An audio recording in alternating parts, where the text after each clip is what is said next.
লোভ আপনার অন্তরের আরো একটা শত্রু। দেখতে গেলে এটা একটা শব্দ, একটা সংস্কৃত শব্দ। লব ধাতু থেকে উৎপন্ন হয়েছে। এর অর্থ কিছু লাভ করা। কিছু লাভ করা অনুচিত নয়, আরো কিছু লাভ করাও অনুচিত নয়, কিন্তু সব থেকে বেশি আমি লাভ করব। আমি আরো চাই, আরো বেশি চাই, আরো বেশি পেতে চাই। এটাই হলো লোভ। আর এই লোভ যখন গ্রাস করে তখন আপনি যা পেতে চান, সে ধনই হোক বা মানই হোক, তা অর্জন করার জন্য মানুষ যে কোনো স্তরে পৌঁছে যেতে পারে।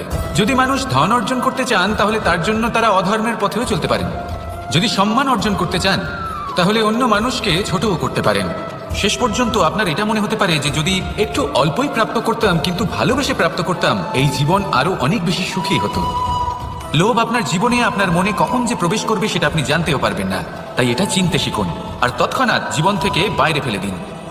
যা কিছু লাভ করতে চান তা ভালোবেসে লাভ করুন, আর সেই ভালোবাসার সাথেই বলুন রাধা রাধা।